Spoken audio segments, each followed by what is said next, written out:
Well, I've been waiting for this for a long time.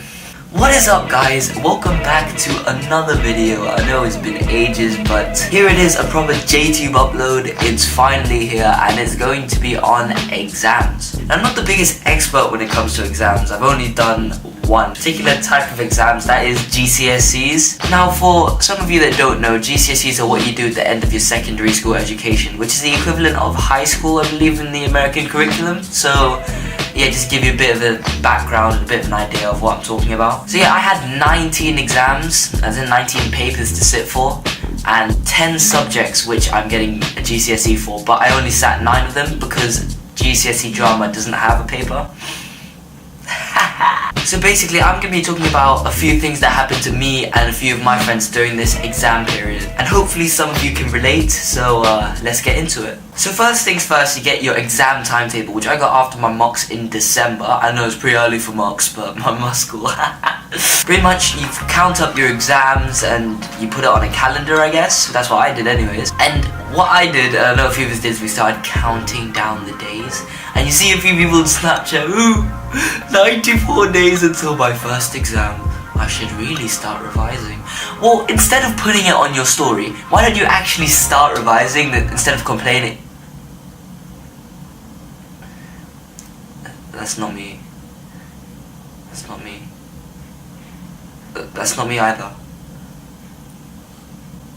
But anyways, I know a lot more people that did that. I wasn't the only one, not the only loser. You're not losers, but I'm a loser. You're not a loser.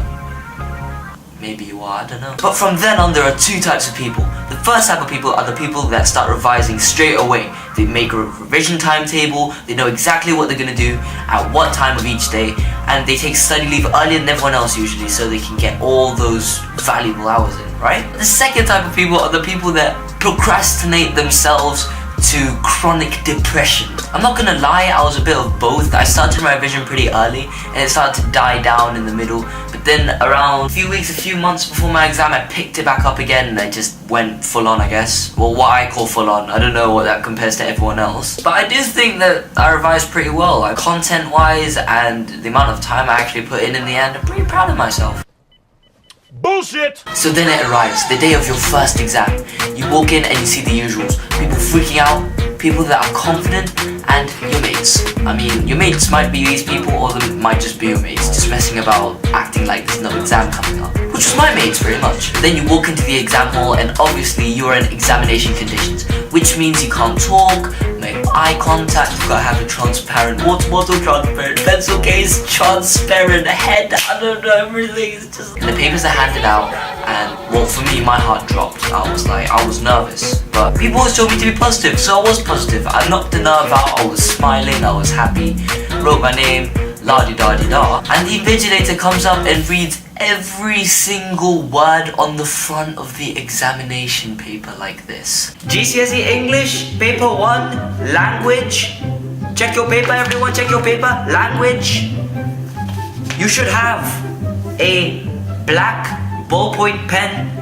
I repeat, black ballpoint pen. So I'm just sitting there like, dude, we can read. My first exam was an English exam, so the thing we should all be able to do is read well. And the thing is, no, it doesn't just happen during your first exam so you know what's happening.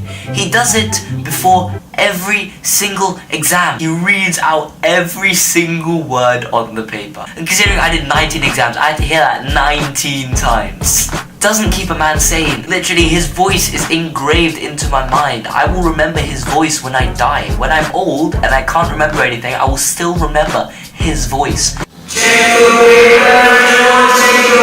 I'm not even kidding. People from my school watching, you know the big man I'm on about. So then you start doing the paper. You go along, you're pretty proud of yourself, you're doing well in the first few questions. Then you come across a question that you don't know. Now if you're smart, you leave it and you move on.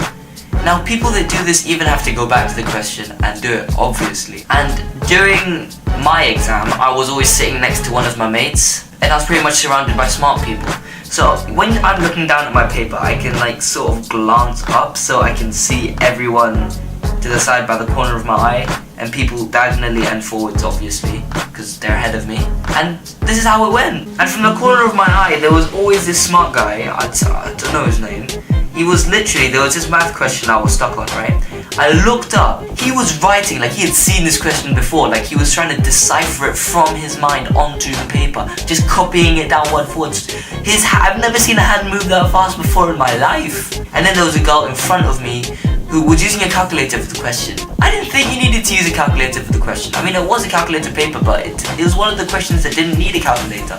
Why did she have a calculator out? I looked to the right top, I saw a girl who had finished already. How have you finished already? Dude, for real, I'm on this question, right? And you okay, yeah, I needed to calm down. And to my right, obviously, my mate was stuck as well. But 9 times out of 10, I looked at the question and I put something down. I mean, I did always put something down, but 9 times out of 10, I knew what I was putting down and I tried to do the question. That's important, guys. Just don't leave any questions blank. Just try every question. End of the day. Then, obviously, you finish your paper and the invigilator dismisses you row by row in the slowest possible fashion. But you leave the exam hall, which is always a plus. And you're thinking you've aced this exam, right? Okay, maybe you haven't. Let's say you did. Hypothetically. You come out and you see your friends, you start talking to them, and this happens. Alright guys, easy paper, what do you think? That paper was pretty easy, don't you think? Yeah, by the way, for question 6B, you got 9,000 volts, right? I got 6.7 volts. Oh mate, you must be wrong. I calculated that about 3 times. What about you, Jeff? Yeah, no, I got the answer as well. Are you guys for real? There's no way I got it that wrong, man. No word of a lie. That is exactly what happened to me on one of the questions. Like, that margin as well. It wasn't like small, it was literally, I'm not exaggerating. And then is the moment that everyone is waiting for. You finish your exams. You are done. You have done all your papers and you are finished. And the best part about this, I'll tell you right now, is laughing at your friends that still have exams when you have finished. You peasant. But yeah, you're free. It's summer. You can do whatever you want. You can fly. I can fly. You wanna see me fly? No, that's not a good idea. I could hurt myself. I'm not gonna jump off the roof. But honestly, it's probably one of the best feelings I've ever had in my life. The relief, it's immense. I don't think I've felt this free since United won the league in 2013. 2013? It's been 4 years! What the hell? Anyway, school. Yes, school. It'll be worth it. If you put in more effort into revision and studying, it will 100% be worth it. You will be relieved when you finish your exams. And obviously coming up for some schools is prom. I mean, some schools had prom before the exams. Cheers, mate. Yeah, some schools had prom before the exams, which I find pretty stupid. There's nothing to celebrate then. Now everyone's legit off the rails, so we're just gonna go all out for prom. It's gonna be a good night. I'm looking forward to it. But yeah, that concludes this video, guys. If you did enjoy, make sure to drop a like. Subscribe if you're new around here. It's great to be back. It is great to be back. We're uploading as many videos as possible. Got loads of ideas coming up for you guys, and yeah, I just hope you enjoy it. But yeah, take it easy, guys, and I'll hopefully see you later.